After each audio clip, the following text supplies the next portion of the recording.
दुखालय में रह के दुख, नाली के किनारे रहे दुर्गंध ना आवे।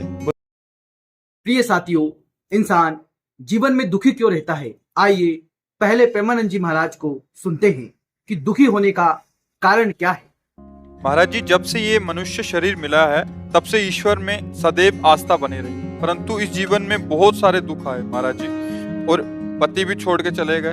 दुखालय में रह के दुख, नाली के किनारे रहे दुर्गंध ना आवे। बोले बहुत दुर्गंध, नाली के किनारे रहे तो दुर्गंध आएगी ना। इसका नाम क्या है? दुखालय। बोले बहुत लोग हमारे परिवार के मर गए तो नाम क्या है? मृत्यु लोक नाम है। इसका नाम मृत्यु लोक है। इसका नाम भगवान ने दुखालय रखा है। तो आए हो दुख की बाजार में तो दुख ही तो मिलेगा। सुख का भ्रम है, केवल दुख है। सुख का रूप लेकर के दुख आता है। ऐसे गले लगाओ कि क्या दुख को गले कोई लगाता है?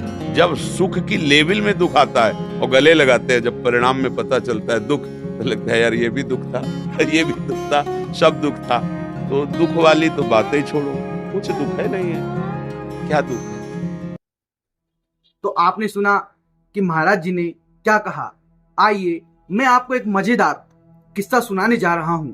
आप यह किस्सा सुनने के बाद खुद को पाएंगे कि आप बिन मतलब के ही दुखी हो रहे थे। किसी नगर में एक बहुत बड़ा धनवान साहूकार रहता था। उस साहूकार के पास अथाह धन दौलत थी, खूब पैसा था, ब्याज से पैसे बांटता था। लेकिन उस साहूकार के जीवन में एक सबसे बड़ा जो बोल सकते हैं दुख था, वो ये था कि साहूकार सुखी नहीं था। उसके परिवार में हमेशा लड़ाइयां, अंतर्कलह चलती रहती थी। साहूकार के सामने ही एक झोपड़ी बनी हुई थी। उसमें दो गरीब पति पत्नी खुशी खुशी अपना जीवन बिताते थे। उनके पास पैसे नहीं थे, इवन उनके पास इतना भी पैसा नहीं था कि वो कुछ अच्छा खा सके। साहूकार सोचता है कि यार मेरे पास सब कुछ है, फिर भी मैं दुखी हूँ। लेकिन ये गरीब के पास झोपड़ी है, फिर भी ये सुखी है। इसका कारण क्या हो सकता है? साहूकार पास में ही किसी महान संत के पास जाता है और संत को दंडवत प्रणाम करके अपनी सारी समस्या सुनाता है कि महाराज जी, मेरे जीवन में पैसा बहुत है, बहुत धनवान हूँ, भगवान ने मुझे इतना धनवान बनाया, उसके लिए भगवान का शुक्रिया। लेकिन महाराज जी, इसके बाद भी मैं बहुत दुखी हूँ।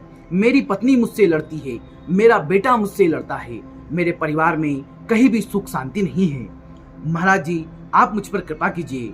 उन महान संत ने साहूकार को कहा कि जो तुम्हारे दुख का कारण है वो तुम्हारा धन है। साहूकार अचंभित पड़ गया कि धन, ये महाराज जी कहीं गलत तो नहीं बोल रहे? क्यों ना मैं महाराज जी के वचनों का परीक्षा लूं, इनके वचनों को चेक करूं। साहूकार एक प्लान बनाता है और साहूकार सोचता है यदि महाराज जी ने जो कहा तो मैं एक काम करता हूँ, 99 रुपए की पोटली उस झोपड़ी में रख के आता हूँ जिसमें वो गरीब पति पत्नी रहते हैं। फिर देखते हैं यदि महाराज सही हुए तो वहां भी लड़ाइयाँ होनी चाहिए। साहूकार ने ऐसा ही किया। अगले दिन वह 99 की पोटली उस गरीब की झोपड़ी में रखाया। प्रिय साथियों, साहूकार अगले दिन देखता है कि उस गरीब की झोपड़ी में चूल्हा नहीं जला है, वो पति पत्नी दोनों लड़ रहे हैं। साहूकार ने सोचा कि चलो मांजरा क्या है देख कर आया जाए। साहूकार जाता है और पूछता है, क्यों भैया, आज आपके घर में चूल्हा नहीं जला और आप पति पत्नी लड़ क्यों रहे हैं? तो साथियों वो क्या जवाब देते हैं सुनिएगा कि सेठ जी, कोई हमारी झोपड़ी में 99 की पोटली रख गया था। अब हम लोग इसलिए लड़ रहे हैं कि एक दो दिन यदि चूल्हा ना जलाएं तो हो सकता है वो 99 से बढ़कर 100 हो जाए। साथियों, आप समझ चुके होंगे कि दुख का असली कारण क्या है। जो भी इंसान 99 के फेर में पड़ा है उसने अपने जीवन में दुख को बुलावा दिया है।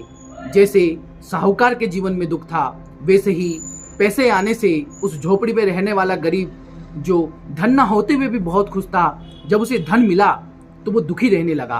दुख का असली कारण यही है कि जो हमारे पास प्राप्त होता है हम उसकी वैल्यू नहीं करते।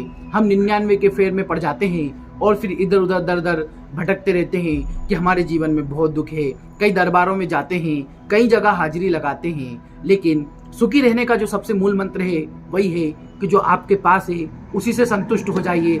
चाहे वो पति हो, चाहे वो पत्नी हो, चाहे वो कोई धन हो, चाहे वो कोई आपका व्यापार हो, बस जीवन जीने का यही मूल उद्देश्य है। आशा करता हूँ यह वीडियो आपको पसंद आया होगा। यदि यह वीडियो आपको अच्छा लगा तो हमारे चैनल को सब्सक्राइब करना, वीडियो को लाइक करना, कमेंट बॉक्स में जय श्री महाकाल लिखना ना भूले। राम राम।